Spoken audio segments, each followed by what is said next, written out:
शैतान को 2 दफा अपने आप को धोखा देने मत दो। पहली दफा उसने धोखा दिया गुनाह करा कर, अब वो दूसरा धोखा देगा तौबा करने का क्या फायदा है, तेरी तौबा कबूल थोड़ी होनी है।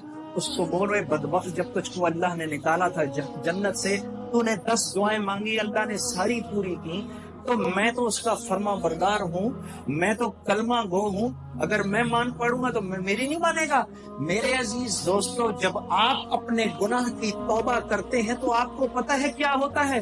जब हम तौबा करते हैं, अल्लाह उस गुनाह को माफ करके नेकी में बदल के आखिरत का तोशा बना देता है, और आप ऐसे हो जाते हैं जैसे आपने उस गुनाह को किया ही नहीं। ये तो हमारी बदकिस्मती है, हम अपने आप को अल्लाह से दूर किया है। ये वजह है मेरे दोस्तों, जब हम दुआ करते हैं तो दुआ नहीं कबूल होती, कि हमारी तबीयतों से अल्लाह से दोस्ती लगाना खत्म हो गई।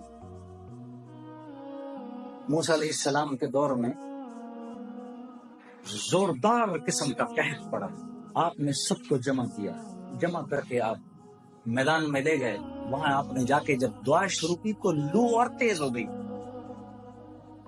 आपने कहा या अल्लाह, मैं तो दुआ कर रहा हूँ, ये क्या मामला है। कहा इस मजमे में एक आदमी ऐसा है कि पिछले 40 साल से उसकी एक नेकी भी मेरे पास नहीं आई, उसके गुनाहों की नहुसत ऐसी है कि आपकी दुआ भी कबूल नहीं हो सकती। तो आप मजमे की तरफ मुड़े और मजमे से कहा भाई वो कौन है, बाहर निकल जाए।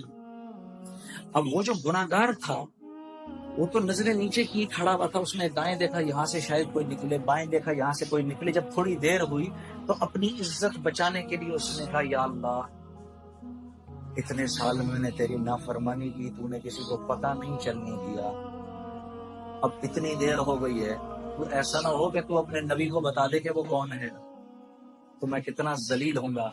या अल्लाह, मैं तुझसे माफी मांगता हूँ, तो मुझे माफ कर दे। अभी वो नीचे अल्लाह से मनाजात कर रहा है, उसको पता नहीं, अपनी इज्जत बचाने के लिए वो मनाजात कर रहा है।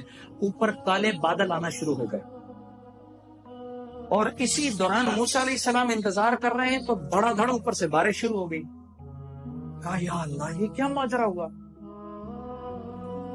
कहा मेरे नबी, मेरे बंदे ने मुझसे सुना कर ली, मैंने उसको माफ कर दिया।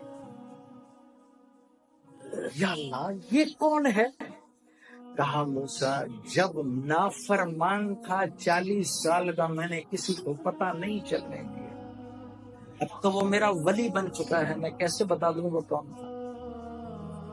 मेरे दोस्तों, आज उम्मत अल्लाह से दूर हुई बैठी है, क्योंकि अल्लाह से दूर हुई भी है, अपनी हर मुश्किल का हल उसको अल्लाह के गैर में नजर आता है। मैं ये बात हाथ जोड़ के आप नौजवानों के सामने अर्ज करने आया हूं कि आज क्योंकि हम अल्लाह से दूर हो गए हैं अपने गुनाहों की वजह से, तो अल्लाह रब्बुल इज्जत से जो हुस्न ज़न है वो भी खत्म हो गया है। अब जब कोई जरूरत आती है तो ख्याल अल्लाह की तरफ जाता नहीं कि मैं तो उसकी करता हूं नाफरमानी। अरे नहीं, मेरे गुनाहों की क्या हैसियत है उसकी रहमत के समंदर के आगे। ये रावी के दरिया में अपनी हम अगर 100 कमीजें ले जाएं और साफ कर लें तो रावी कितना गंदा हो जाएगा। अरे 1000 कमीजें ले जाओ, 1,00,000 कमीजें ले जाओ, 1 करोड़ कमीजें ले जाओ, और जाके रावी के अंदर धो, रावी ने क्या गंदा होना है। तो ये तो दुनिया का एक बहता एक आम दरिया है। अल्लाह की रहमत का जोश मारता दरिया, उसके सामने हमारे गुनाहों की क्या कीमत है, कुछ भी नहीं। बस आदमी बेगैरत ना बने, बेबाक ना हो जाए, वो तो गफूर रहीम है जो करने करूं, ये ना हो। अंदर तबीयत में इस बात की नदामत हो तो याद रखो कि अल्लाह के यहाँ ताअत की इस्तकबार से मासियत की इस्तगफार ज्यादा कीमती है। हाँ मेरे दोस्तों, आखिरी बात आपसे अर्ज करता हूं, देखो 5 बातों का ख्याल रखना, ठीक है, 5 बातों का ख्याल रखना। ये अल्लाह के नबी सल्लल्लाहु अलैहि वसल्लम के सामने महाजरीन की जमात बैठी हुई थी, और ये महाजरीन की जमात कौन है, ये साबिकून अल अव्वलून थे सारे। सैयदना अबू बकर सिद्दीक, सैयदना उमर और सैयदना उस्मान, सैयदना अली, तलहा, जुबैर, عبد الرحمن بن عوف، سعد بن ابی وقاص، سعید بن زید رضوان اللہ علیہ اجمعین، یہ لوگ بیٹھے ہوئے تھے مسلمانوں کے اس وقت کے سابقون الاولون، جن کی قربانیاں جو تھی اور جن کو اللہ نے دنیا میں ہی جنت کی بشارتیں دے دی تھی، تو یہ بیٹھے ہوئے تھے آپ کے سامنے. تو آپ نے فرمایا اے مہاجرین کی جماعت، 5 چیزیں ایسی ہیں اور میں اللہ کی پناہ مانگتا ہوں کہ یہ 5 چیزیں تم لوگوں میں آئیں. ذرا غور سے سننا میری اس بات کو.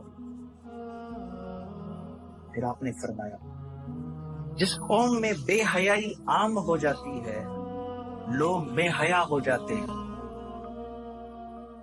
اللہ اس قوم پر ایسے امراض بھیجتا ہے کہ جس کا پچھلوں نے کبھی سنا بھی نہیں ہوتا.